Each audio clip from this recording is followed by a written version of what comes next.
dalal ci suñu troisième partie matinale Tok Tok Sénégal di dalal tamit suñu invité politique du lundi ak Baba Ndiaye Thierno Amadou Sy membre de la task force républicaine de l'APR et responsable politique à Matam monsieur Sy maa ngi lay nuyu. Fatima maa ngi lay sant di la gërëm di nuyu waa Sénégal yëpp ak mbégte bi ñu yeewoo di ñaan suñu borom di ñu ko may saa su ne mooy mbégte amaat beneen ndam ci Afrique. di féliciter suñu équipe nationale bi kon di féliciter encadrement beeg waa Sénégal yëpp ndax na mu Sénégal. c'est important jour de fête la tey le 6 février Baba dama lay bàyyi nga tàmbali waxtaan bi. merci Sophia jërëjëf ñu koy gërëm bu baax ni ko defee présentation bi alors Thierno ñu daal di door parce que wax nga ko sax comme c'est l'actualité mu jëm ci gaynde Sénégal yi après CAN bi CHAN bi ak Lion bu soccer yi ak geste bi nga xam ne président Macky Sall def na ko ci justement ba appréciation ko ci am laataa ñuy jàll ci wàllu politique bi mu gën a yaatoo. Baba Sénégal damay lire benn journal mu ne dañu nekk ci trône Afrique dañu toll foo xam ni Afrique yëpp a ngi ñuy seetaan dañu nekk pays boo xam ne dafa symbolique ci Afrique c'est ça la réalité. yàlla di ñu may ay ndam ndam yi nag mun nga ko yóbbu ci sport mun nga ko yóbbu ci yeneen fànn yu bëri may gis sa xale yi ci TikTok bi depuis démb ak barki démb naan Macky Sall yaa ñu jig et c'est ça la vérité indil na réew mi ay raaya bi ci soccer jaar na fi tey yaakaar naa wala le 7 mooy ndam boo xam ne at rek la am yàggul mooy Coupe d'Afrique des Nations bu ñu jëloon ñii itam dem indil ñu CHAN bi une première dans l'histoire footballu Sénégal donc ay ndam la yoo xam ne bu ñu ko amee nañu ko sante suñu borom waaye nañu ko sante ki créé conditions yi ndax dañ daan dégg Sénégal équipe nationale bëgg na dem réew sangam am nañu problème billet d'avion am nañu problème vol am nañu problème nangam am nañu problème fu ñu dal depuis 2012 amatuñu jafe-jafe yooyu donc loolu tam damay invité acteurs politiques yi surtout yii bu amee nañu féliciter équipe nationale mais nañu féliciter encadrement féliciter état du Sénégal ci moyens yu muy def ci sport léegi-léegi damay déglu ci benn rajo kenn ci encadrement bi muy naan président dafa bëggal boppam sport boo ko dégloo sax ci ay discours am nga xam ne lii duñ ko bindal rek daf koy génne ci xolam lay jógee donc nag ñu ngi koy sant suñu borom di féliciter Sénégal yëpp en premier le président de tous les Sénégalais. D'accord. Le président de la République Macky Sall. Oui, alors, oui, Sophia. Non, dama bëggoon laajte rek est-ce que monsieur Sy ramener ces victoires là au président Macky Sall est-ce que c'est pas aussi politiser un peu le football lépp lañ politiser fi mu ne nii on politise tout on politise le social on politise. Tout est politique. est-ce que duñu c'est vrai est-ce que jar na politiser football. Non Sophia tout est politique c'est-à-dire que. Là je ne vois pas le président de la République en tant que patron de l'APR en tant que patron de Benno. Je vois le président de la République en tant qu'institution. Ok loolu laa bëggoon nag. c'est l'institution institution bi parce que institution moo ko may. mu def lu mu def. mais nag bu ñu demee ba naan moom jig na réew mi moo indi lii moo indi la. ba oui institution boobu moo jig réew mi. oui mais Baba c'est-à-dire que li ma lay wax nii dafa lu ne fàng kenn du ko jeex kenn du ko wër. d'accord li ma la wax dafa am. c'est-à-dire que mais nag loolu mooy problème bi. oui Thierno. oui c'est ça le problème. amul problème. ban problème moo fi am Baba yow boo ñëwee ci bërëb naataa ngi di ñëw di fekk si bërëb bi mais dañ ne Baba wax dëgg yàlla yow ñu jig nag bu ñu soxorul donc nag nañu am yéwén boobu xam ne wax dëgg yàlla jàmbaar yi ay gaynde lañu guerrier lañu liggéey nañu xam ne encadrement bi aussi ils ont été efficaces. je crois que mais les moyens étaient là c'est-à-dire que tey Baba bu doon yaa ngi doon dégg non dañ leen moo tax moom laa ñoom laa njëkkee mais bu doon yaa ngi doon dégg tey équipe bi bëgg na décoller mu am problème wala noo dem nañu seen problème hôtel est-ce que déggati nga loolu wala seen problème mu indemnité yooyu ñu leen doon jox. mais loolu leen war la. non dama ne c'est normal. mais dama ne amatul nag problème yooyu amatul war la c'est-à-dire li ngay wax nii du exception. loolu Baba di nga xam du la war te doo ko def. oui di nga xam du la war te doo ko def. mais woowaa ko nañu wàcc yoon parce que léegi loolu ngeen déggal. waaw mais dama ne Sénégal. avant 2012 loolu dafa doon xew. mais président Macky Sall moo fi dindi loolu Baba nangul ko moom moo fi dindi jafe-jafe yooyu ci suñu équipe yi. non bañu ma ko. mais je dis que loolu bu ko defee lu war la. mais absolument te loolu devoir la pour mu def ko. moo tax nag ma ne la institution bopp réew Sénégal. mais dama ne. ah oui xam nga tout est priorité. te keneen su ci toogee ci nguur gi aussi il faut mais keneen toog na fi deful lii. oui d'accord mais c'est pas ça la règle. je veux dire Sénégal du tey la exister. oui te day continuer di exister après président Macky Sall. Inch'Allah mais li am solo mooy. nañu constater Sénégal ñun ñoo ngi dem Coupe d'Afrique depuis xaw ma ñaata at mosuñ ko indi du dëgg ñoo ngi dem beach soccer ñoo ngi dem yeneen ak yeneen depuis ñaata at mosuñ ko indi mais ak président Macky Sall la ñu mën a rangale ñetti coupe yu ñu teg ni ñun ñoo ko amandoo Sénégal la ko am. mais lii nañ ko nangu c'est-à-dire man dama bëgg ñu jël lépp delloo ko Sénégal. pas ñu mais Sénégal mooy président Macky Sall kan moo incarné mais c'est le président c'est le premier des Sénégalais Baba. déedéet dama ne dañu war a jël lépp jël Sénégal mettre ko au devant que mettre Macky Sall. wala Thierno wala keneen au devant. yow da nga bëgg ko teg Macky Sall devant Sénégal. dama bëgg ñu teg Sénégal ci kaw lépp. mais parce que loolu mooy dëgg mais loolu laa la wax nii. mais soo tegee président Macky Sall. président Macky Sall moom moo nekk ci kaw. yow kan ngay gis patron parti ngay gis. man je vois le Sénégal. mais le Sénégal nag celui qui l'incarne aujourd'hui porte-étendard bi porte-drapeau bi c'est le président Macky Sall. alors pour aller un peu plus dans li Baba di wax ni sànq ñu ngi doon waxtaan justement sur ces sacres là nga xamante ni c'est inédit pour le Sénégal. Première fois qu'on est champion d'Afrique et cetera. Et on disait que en fait lu ñuy rafetlu mooy on se rappelle l'année dernière le 6 février dernier. Sénégalais yëpp dañoo teg politique bi de côté. Sénégalais yëpp ànd.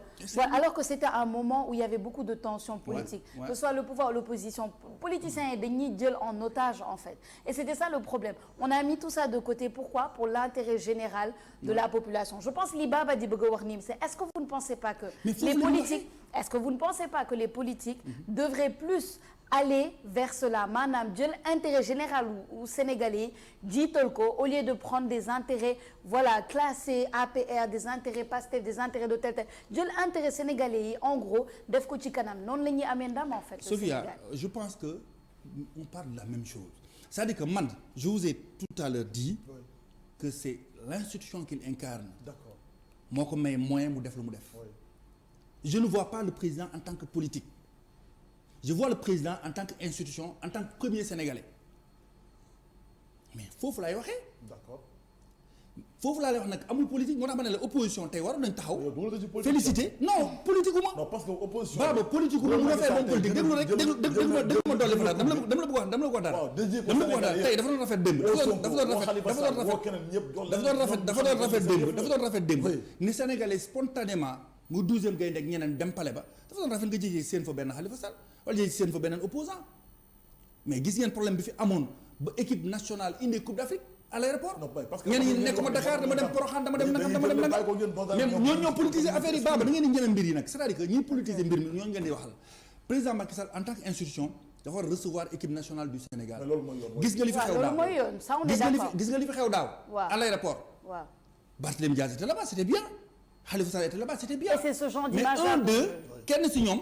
Il a préféré dire que oui dama nekk xaw ma fan parce que su ma fi nekkoon sax du ma dem ainsi de suite ñooñu ñooy politiser affaire yi bu ngeen di wax da ngeen di wax ñiy politiser mbir mi. non on parle mais de président Macky Sall on parle de l'arène politique en général. La preuve démb devant les grilles de la présidente du palais de la République lan nga fa gis drapeau Sénégal nga fa gis gisoo benn couleur APR te doo ko ci dégg ci discours am. D'accord. Donc li am solo mooy. président de la République mu ngi incarner le Sénégal qui gagne.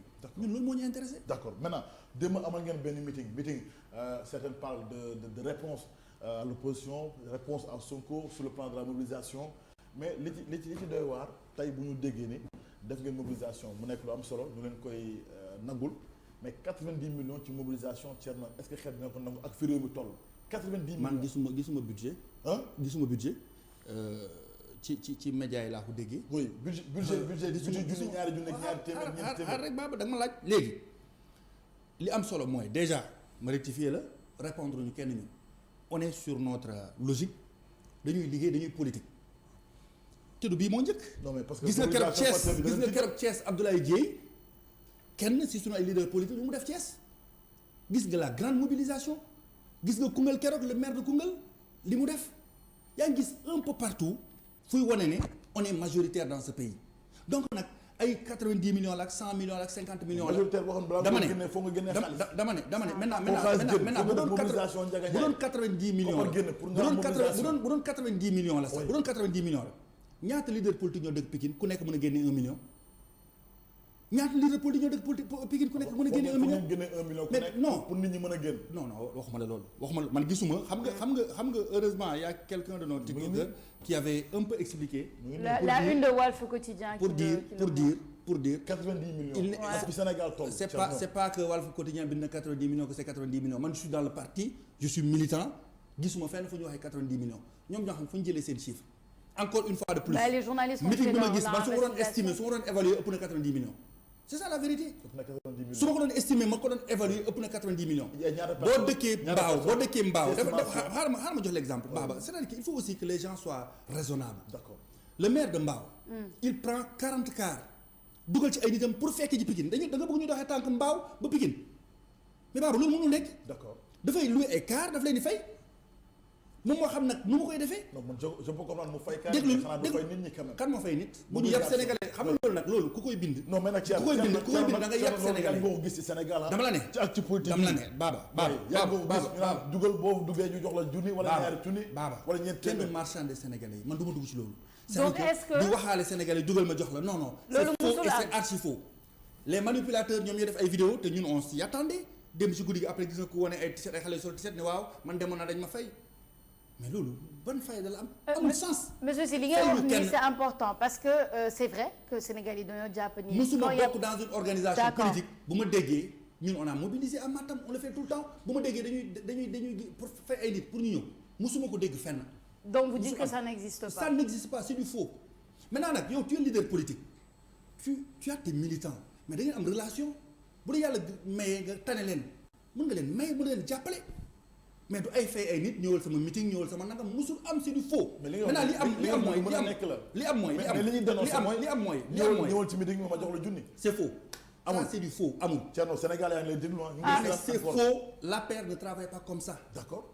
d'accord man dama bokk ci ay instances su APR ñuy mobiliser ay nit maintenant fi ma mën a xamee ne ay dépenses dafay am mooy tu loues une sonorisation sono bi ñu fa gis démb dañu ko loué ñoom Walfadjri bii nii seen télé boobu noonu seen antenne bu ñu utilisé dañu ko loué dañu fay xaalis peut-être 90 millions peut-être ñoom li ñu leen fay la ñu estimé dañu leen fay xaalis ñu ñëw def du direct yaa ngi dégg ak ñeneen donc nag ñoom bu dee loolu la ñuy estimé ne waaw comme que APR fay la ñu temps mais dañu leen fay ñu ñëw def direct bu dee ñoom fay boobu la ñu jël ñu calculer ko ne waaw 90 millions mais peut-être ça c'est des dépenses. D'accord. Mais un parti politique aussi c'est une organisation. ok booy def une activité da ngay budgétiser activité bi nga dépenser xaalis. un parti politique c'est une organisation avec des activités ñu koy budgétiser et tout je pense que Sénégalais yi bëgg nañ xam budgétisation boobu est-ce que pour vous c'est une priorité je pense que peu importe la somme ñu ngi naan 90 millions et cetera moi j'estime que journalistes yi def nañ seen liggéey avant de sortir une somme comme ça mais peu importe la somme est-ce que dépenser pour mobilisation yooyu moo nekk priorité moo war a nekk selon vous priorité fi mu ne nii ak fi Sénégal toll. mais yow avec tous les problèmes activité bi amoon démb xam nga les journalistes aussi dañuy def amalgame te les gens ne font pas beaucoup de recherche. c'est une activité de l'APR. activité bi amoon démb. y a c'est pas une d'amalgame. activité purement privée. c'est privé. mais justement c'est un parti politique qui a ses militants qui a ses responsables qui mobilise des ressources. mais justement monsieur c'est privé dafa mel ni mos naa fi dégg benn jour ñun Matam ñu daje au siège ku nekk li nga am nga def ko ci Farba Ngom jël dugal Thierno Amadou Sy am 50 000 dugal ko ci keneen am 200 000 ñu dajale ba am suñu budget pour dem def suñu activité politique gars yi ni pourquoi ñu koy def. non mais monsieur Sy on est en phase ah man waxuma ni c'est pas privé mais peut-être ces mêmes recherches là xam nga la ma doon neex man tey la presse sénégalaise suñu courage ñun fi ma doon neexee mooy li ñuy jéem a def investigation xool le parti au pouvoir bu organiser ñaar lay dépenser mais le meeting de Kër Massar la fois dernière toute cette sonorisation cette machine là bi fa taxawoon pourquoi les gens n'ont pas cherché à comprendre combien ils ont mis. D'accord monsieur Sy je reformule la question ces opposants là qui roulent sur des Lexus sur des nangam. je reformule la question pour ne pas qu'on s'éloigne. où est-ce qu'ils trouvent le ressource. monsieur Sy c'est important de répondre à cette question là parce que ñun on pose des questions xam nga yaa fi ne. xam nga dañuy poser question sur le PASTEF xam nga APR ngay représenté forcément. ci APR lañ lay poser question on a reçu Baba keneen du PASTEF à ce moment-là ñu poser les mêmes questions c'est comme ça qu'on fait notre travail. Tu vois, on est impartial et on est neutre. Et les journalistes, notre rôle, nous, c'est de poser des questions. Peut-être askan bi mu ngi koy laaj instant yi. Et la question c'est, askan bi defe naa suñu déggee ay certains chiffres, que ce soit de l'APR, que ce soit de tel ou tel parti, la question c'est, même si c'est une activité privée, politiciens yi génnee seen xaalis ci activité yooyu, alors que Sénégalais yi ñu ngi am ay problème de transport, problème d'électricité, problème de ça. Est-ce que pour vous, loolu mooy priorité bi? C'est ça en tant que politique. dañ dul rechercher.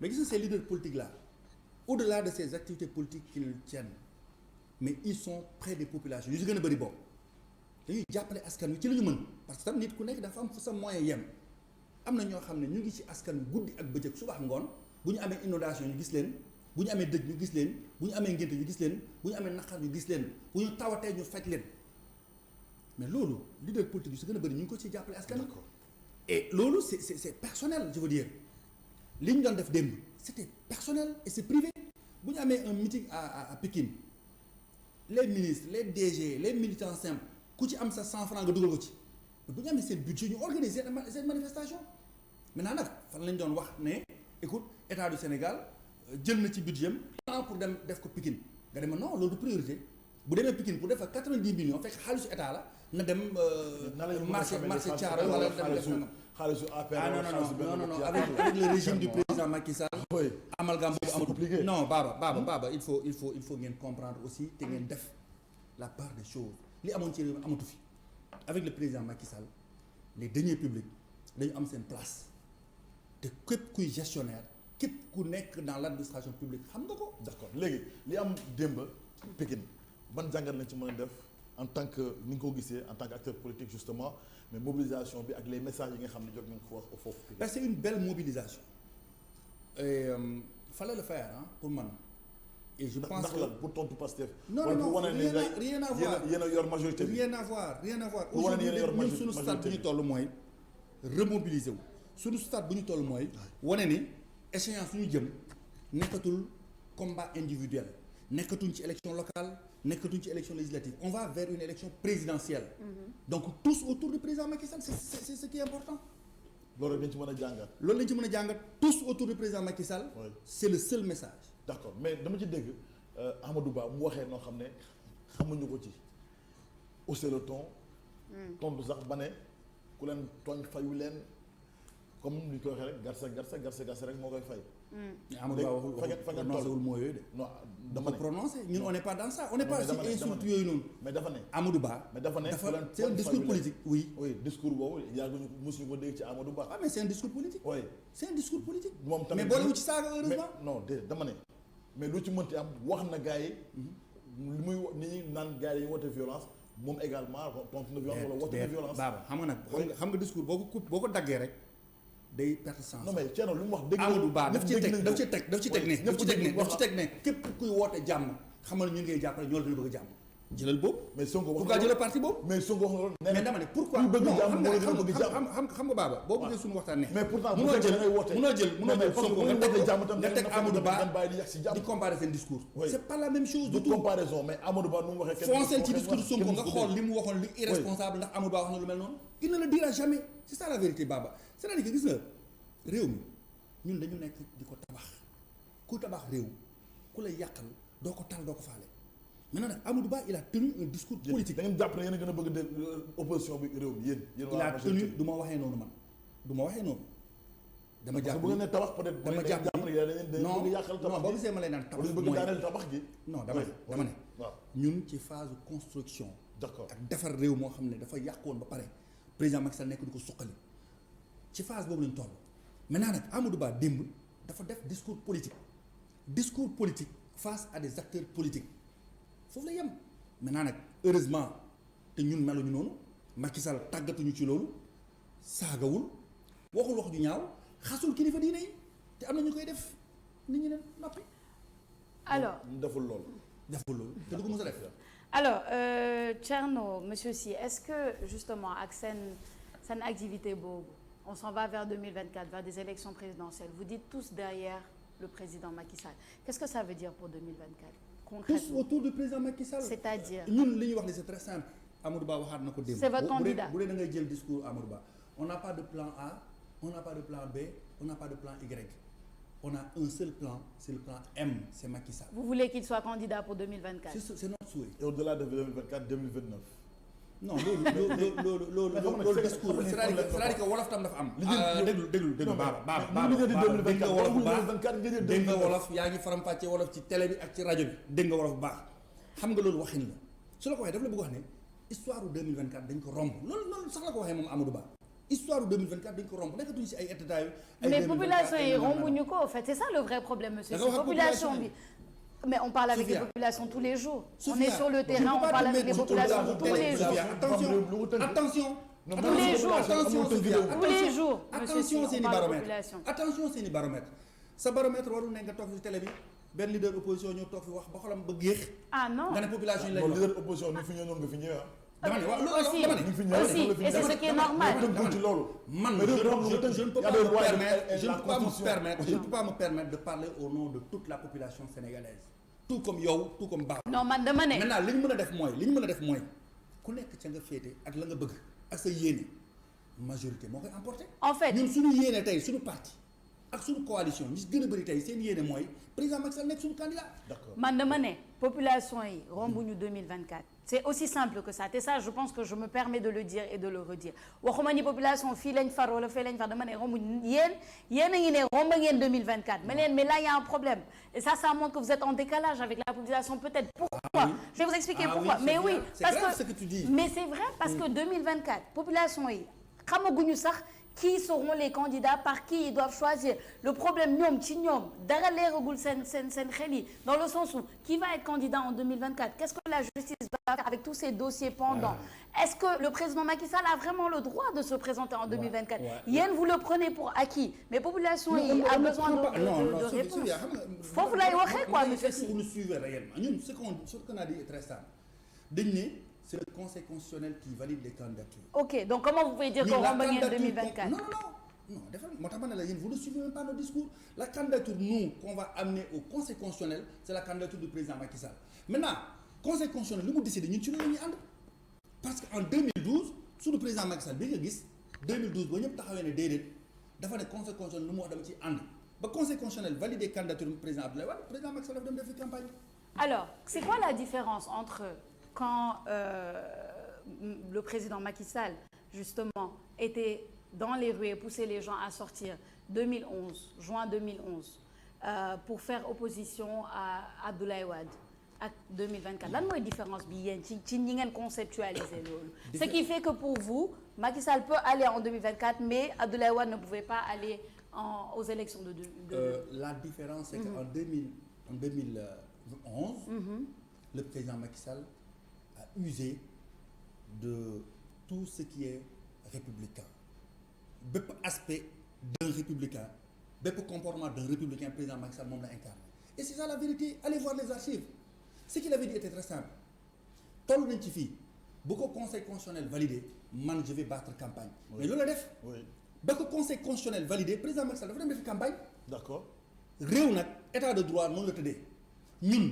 mënuñu forcer candidature président Macky Sall conseil constitutionnel li ñu mën a def mooy suñu souhait notre souhait aujourd'hui c'est que président Macky Sall nekk suñu candidat en 2024 maintenant nag bu ñu dem ba toll ci bu ñu ko jëlee yóbbu ko conseil constitutionnel ñooy càmbar ñooy dressé liste ne Sophia Baba ak Macky Sall yéenay candidat wala Macky Sall yow mënoo nekk wala Baba mënoo nekk kii moo mën a nekk mais ça c'est le conseil constitutionnel qui l'a fait. mais est-ce que Thierno war nañu egg conseil constitutionnel parce que je crois que ñaari mandat yi nga xam ne par président Macky Sall def na ko fi doone sëkk xajal keneen parce que constitution bu Sénégal lu mu wax dafa leer naññ ci loolu du mu la ko jàngal parce que xam nga ko du journaliste constitution Sénégal lu mu wax da nga bëgg nga répéter la ko nul ne peut faire plus de 2 mandats consécutifs avant muy wax nul ne peut faire plus de 2 mandats consécutifs lu mu la wax lan la wax mais dama lay laaj lan la wax dañ la mandat juróomi at la mais Baba loolu dafa simple Baba xam nga toog di la ko non mais li mooy problème bi c'est-à-dire du ma fi toog ñaari mandat 5 ans 7 ans bàyyi leen di foowee ñaari mandat jeex na tàkk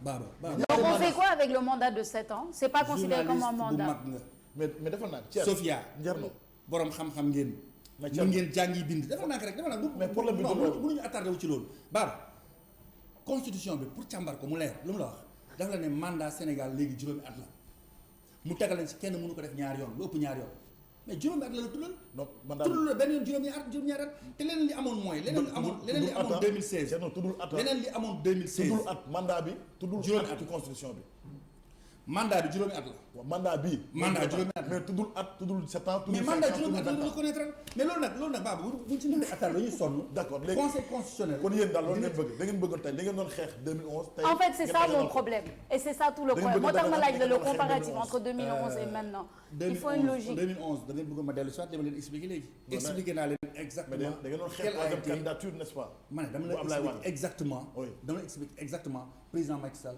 lan moo nekkoon ligne de conduite mais je parle pas de la ligne de conduite je parle du contexte da ngeen doon xeex justement troisième candidature de Maître Abdoulaye Wade on est d'accord Sophia ma expliquer la non oui ligne ou de non conduite bi ak ce qui s'est passé après. d'accord mais oui ou non mooy le conseil constitutionnel mais a oui validé. ou non dafa simple Thierno. ah mais non mais attends conseil constitutionnel a validé. oui ba conseil constitutionnel validé gis nañu comportement président Macky Sall mais c'est ça notre comportement aujourd'hui. d'accord amul leneen loolu mooy comportement. c'est ça. kon troisième candidature bi gêné wu leen. non du tout. d'accord léegi maintenant bëgg naa ñu ñëw un peu parce que yéen a ngi jëm Thiès incha allah ginnaaw suba def fa conseil décentralisé ginnaaw comme ni nga ko defee woon Tambacounda defoon ko tollantiwaat ko pourquoi defaat bi encore à moins d'une année élection présidentielle. fallait venir à Tamba pour xam utilité conseil des ministres décentralisé du président Macky Sall nekk def. Fallait venir à Tamba pour comprendre que presque Tamba était à un point zéro ba président Macky Sall ñëw en 2012. Fallait venir pour voir que engagement yu mu fa jëloon ci nombre de milliards d'investissement il a triplé ba quadruplé ko. Fallait venir pour voir que Tamba a changé de visage. Fallait venir pour comprendre que président Macky Sall waroon na ñëw xool càmbar li mu def ak les manquements. loolu mooy utilité conseil présidentiel bu muy def avant le conseil des ministres ensuite mu ñëw conseil des ministres ak yeneen engagement yu bees. d'accord c'est aussi simple que ça. et loolu ñi dëkk ci zone yooyu xam nañu tax président Macky Sall di ñëw seen zone te xam nañu utilité bi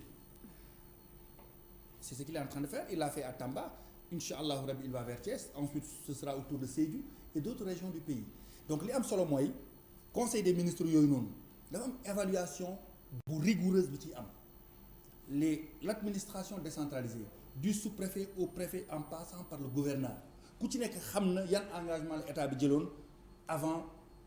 ak Sénégalais yi avant wala population yi dëkk foofu. non dama ko muy wax waa boo gisee ma ne la les administrateurs boo gisee également. ma wax la les administrateurs mooy ñoom ñooy yor feuille de route yi. d'accord le sous-préfet Mais dans population tam dans son arrondissement. dégg nañu ni président waaw wax mais ko mais xaar ñu jëfe ko. waaw mais loolu lay wax ni Oui. ma ne la sous-préfet bi dans son arrondissement boo ñëwee ci conseil décentralisé conseil présidentiel da nga xam lépp par le préfet il viendra te dire engagement bi jëloon nañ ko def nañ ko ba mu toll fii mais fii manqué na lii def nañ ko baax na président Macky Sall di jël ay décisions di doxal d'accord c'est ce qui est important. d'accord Sophia. Oui, alors, au-delà de ça, au-delà des conseils des ministres décentralisés, fi mu ne nii on est à 1 an des élections de 2024. Nan ngeen, comment est-ce que vous pensez faire cette année préélectorale-là pour justement garder le calme et la sérénité ci réew mi lan mooy seen ligne directive ligne daal comme yaa ngi wax ci comportement yaa ngi wax ci ligne de conduite et cetera lan mooy seen ligne de conduite yéen waa APR. mais ñun suñu ligne de conduite c'est très simple on est dans la sérénité on est dans le calme on est pour la stabilité du pays on est aussi pour des actions républicaines on est pour la sauvegarde de la République ñun lépp luy tax ba incarnation état di dox lépp luy tax ba nguur di dox ni mu war a doxee yow boo xëyee nga ñëw liggéey si fii ni mu la neexee à 5 heures du matin ou à 6 heures du matin baaba def ko man ma xëy dem defi ko sama bureau ainsi de suite ñun ci loolu la ñu nekk moo tax président Macky Sall ci lu muy ñaax à chaque fois et c'est très simple bu leen saaga bu leen xaste bu leen wax li ñu leen dul nawee il nous l'a dit et répété ci loolu la ñuy des. mais est-ce que yéen koy jëfee peut-être am na ñu koy jëfee mais du ñëpp. mais baaba nag mënoo contrôler ñëpp. waaw mais mënoo contrôler ñëpp baaba. kilifa bi mu wax de. kilifa moom mënoo contrôler ñëpp waxam jëf la wax maanaam ay jëfam. baaba mënoo contrôler ñëpp. Mamadou Ibra Kane mii jiite seen groupe bii mënul wax journaliste yëpp nii la ñuy doxalee c'est pas possible mënoo contrôler ñëpp. mais Mamadou Ibra Kane du président Sénégal. maintenant non dama la jox exemple rek dama la jox exemple. on parle du Sénégal dama la jox exemple président Sénégal la dama ne yow baaba boo fi nekkoon ay chef service. moom ñëw na ni laa doon joxe chef service matinal TikTok te li mu wax gaa yi koy jëfee. te ñeneen ñi du ko jëfee ñëpp du ko teg seen bët. dama am solo ñëpp du ko dégg mooy da ngay xool majorité. baaba li am solo mooy da ngay xool majorité li am solo mooy da ngay xool majorité bi su sunu camp xamee nañu ci yar majorité bi sunu camp xamee nañu ci teggin man task force républicaine bi ma nekk mais c'est ce que nous incarnons kan nga gis ci élément task force yi kuy génn ci médias yi di xaste wala di saagawaate amul du tout et pourtant on est un groupe boo xam ne c'est des cadres des directeurs généraux des ministres des DG des politiques. d'accord yoo xam ne on va dans les médias mais xasuñu kenn saagawuñu kenn ci lañu ko boobu lañ nekk. bëgg naa ñu ñëw un peu ci affaire ci yenn dossier politico-judiciaire yi. c'est ça parce que des bëreetul. affaire Sonko Mame Mbaye Niang affaire Sonko Adji Sarr alors loolu yëpp nekk mbir yoo xamante ne tey lan la ci ko jël parce que mais ñu gis ci souvent yéen pouvoir bi taxawaay bi ngeen ci amee pour que mbir mi dem ba jeex tàkk mais justement par rapport ak taxawaay bi nga xamante ni yéen bëgg ngeen ko surtout par rapport ak Sonko ak Mame Mbaye Niang Sonko Adji Sarr.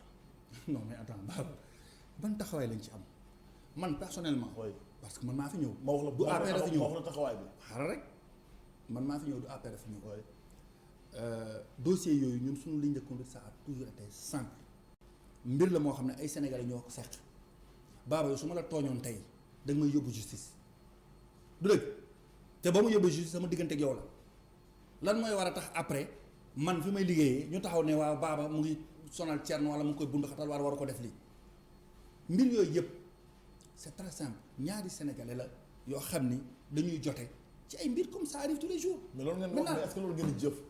mais loolu ngeen jëf li gars yi gis wala li ñenn ci Sénégal yi gis mooy dañu bëgg a xañ benn sénégalais boo xam ne. est-ce que mën na wutu Macky Sall ci bopp réew mi ñu bëgg ko xañ mu bañ a bokk. ñu gis ni peut-être l'exécutif a peut-être une main sur la justice. am na kenn si ñun kuy sol robe toog fi ñuy àtte di àtte. non mais c'est un peu terre à terre de dire ça monsieur Sy du loolu lañ wax mais dañoo ne la main invisible peut-être de l'exécutif yi nga xamante ni justice à deux vitesses. La main invisible vous voulez voir la main.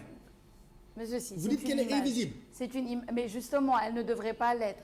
Elle se sent pourquoi parce que sénégalais yi lu ñuy wax beaucoup de sénégalais parlent de justice à deux vitesses. dossier Mame Mbaye Niang bi ban point exactement nga gis la main invisible. Au fait remontons avant ça. Oui. Affaire yi nañ commencé ci dossier peut-être Ousmane Sonko Adji Sarr dossier Mimi Touré bi nga xamante ni fi mu ne nii c'est pendant l'amnistie peut-être de Khalifa Sall ou de Karim Wade loolu yëpp l'exécutif à voir dedans foofu lañ ñu waxee et quelle est la conduite de l'exécutif sur des dossiers yi nga xamante ni day affecter les élections de 2024 c'est ça la question. Je n'incarne pas. waaw je n'incarne pas à l'élection présidentielle. Je n'incarne pas le pouvoir exécutif. Je suis politique. mais da ngay représenter APR fi mu ne nii. Je suis politique que je suis awma benn autorité ci justice nii nga war a doxalee wala na la nga war a doxalee amul du tout te gisuma ko fenn sentiruma ko fenn ma wax la benn affaire Sofia dossier boobu ngeen di wax Adji Sarr Sonko sama àqulaay taalaa lay wax peut-être que même c'est une révélation ba mu xewee le lendemain une haute autorité de la République dugg na suñu groupe ñun task force républicaine mun nañu éviter ces débats privés là c'est la vie privée d'une personne et c'était très sincère dans notre camp moo tax Yérim Seck bu mu bindee ne président Macky Sall lii moo nekkoon attitude am ma gëm ko et non ay magum jëmbal lañu dañu ami njaboot ami doom wallahi azim c'était ça notre ligne de conduite te Baba Ndiaye yéen ñi doon ñu invité ci médias yi ak yooyu pendant un certain temps bëgguñ ci wax parce que dañu jàpp ne c'est purement privé mais lorsque les concernés ont voulu politiser cette affaire jël affaire bu ko teg ci kaw président Macky Sall loolu moo ñu dugal ci débat bi mais en réalité sunu ligne de conduite moo nekkoon luñ ci wax parce que mbiru privé la mën na dal ku ne et ba tey man loolu laa jàpp dama jàpp ni am na mbir yoo xam ne wax dëgg yàlla médias yi sax war nañ di éviter di ko médiatiser trop parce que mbiru baayu jàmbur la mbiru sëru jàmbur la mbiru rakku jàmbur la mbiru magu jàmbur la ñun loolu moo nekkoon suñu ligne de conduite. D'accord. alors beneen dossier bi dossier Mame Mbaye Niang mais attends médias yi ñoom ba ñuy condamner seen ay confrères médias yi ko bindoon ci Mame Mbaye Niang mais ñu ko fekkee woon moo tax yenn saa man j'ai des problèmes de mesurer la bonne foi yenn saa suñu espace public bi. D'accord. parce que pour ce même cas am na ñu waxoon Mame Mbaye Niang ñu dem ñu condamné leen avec sursis 6 mois jëm kaw loolu am na fi xew na fi médias yi xam nañ ko. si bien sûr. tey il a fallu que mu nekk Mame Mbaye Niang ak Sonko ñu ne pourquoi te Mame Mbaye Niang di bàyyi doomu jàmbur wala di bàyyi jàmbur ñu jiiñ ko ne dafa sàcc 29 milliards ngeen bëgg mu toog. non c'est le contexte qui le veut peut-être Baba Ndiaye très rapidement. moins de 5 minutes moo ñu dese. ouais sax matu ko. mais bëgg naa justement rek ñu xam sa xalaat ci rapport Transparency International par rapport à corruption guerre ci Sénégal lan nga jàpp ne vraiment la ñu war a teg comme mécanisme pour mu mën a wàññeeku wala mu jeex ci Sénégal. il y a des efforts yu état bi di nekk. au-delà des efforts xam nga y a des efforts.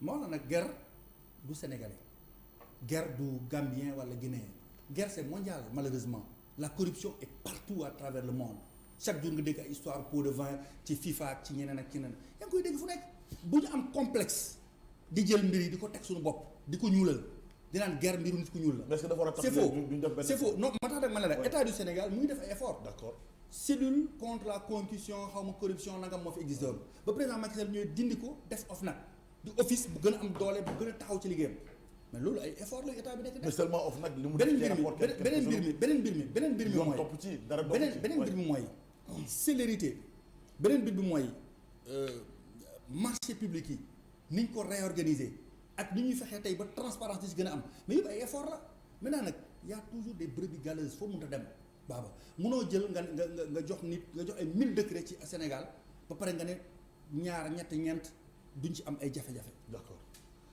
alors bëgg naa ñu ñëw ci li ñu dénk waxtu wi. Très APS rapidement. mission yi ak Nabaji sa commune ambition yi lan la pour ñu jeexal foofu. Bon, pour l'agence de presse sénégalaise, je pense qu'on est en train de dérouler. Président Macky Sall dénk nañu ko ñu ngi fexe ba ak yi ñu fa fekk di ay compétences quand même yu bëri ci wàllu journaliste yeeg ci wàllu administration beeg ci wàllu technique bi ñoom ñëpp tey ñu ngi leen di remobiliser pour que l'agence de presse sénégalaise respect bi ñu ko jox à travers le monde. Parce que c'est ça la vérité aussi. En Afrique francophone, l'agence de presse sénégalaise est bien cotée. Au Sénégal, elle n'était pas très bien connue du grand public.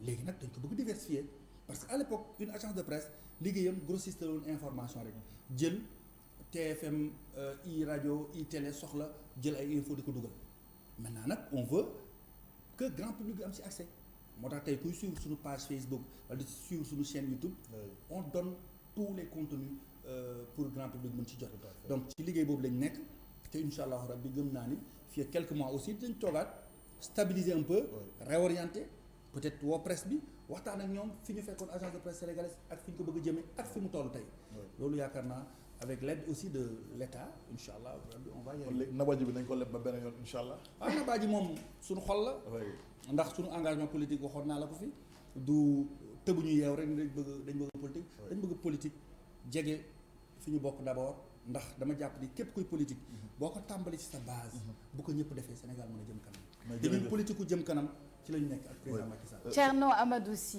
Oui. membre de la task force républicaine de l'APR et représentant politique fële ci Matam. Sophia ak Ouais. un slogan Le slogan? avec le président Macky Sall pour le futur. D'accord. Sophia soo ma ko may rek vraiment ma remercier ko. Oui. Thierno nit ku baax la nit ku disponible la.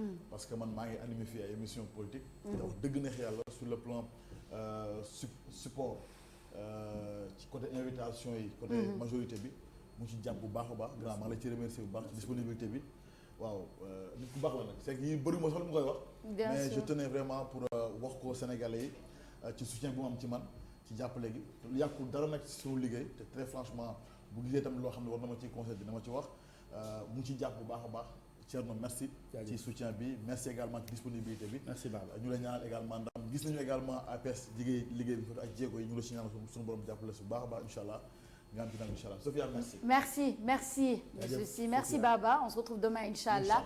À demain à vous aussi, chers téléspectateurs. Et merci d'avoir été parmi nous comme chaque matin de 6h30 à 9h. C'est notre plaisir de vous accompagner dans ce réveil en douceur. Merci à toute l'équipe de Tok Tok Sénégal qui nous permet de vous servir. Merci à mes confrères et consoeurs qui sont passés depuis ce matin pour vous informer juste et vrai. Je suis Sophia Baye. Je vous donne rendez-vous demain, même chaîne, même heure, pour une nouvelle incursion de votre matinale préférée. En attendant, passez une excellente journée en compagnie de nos programmes.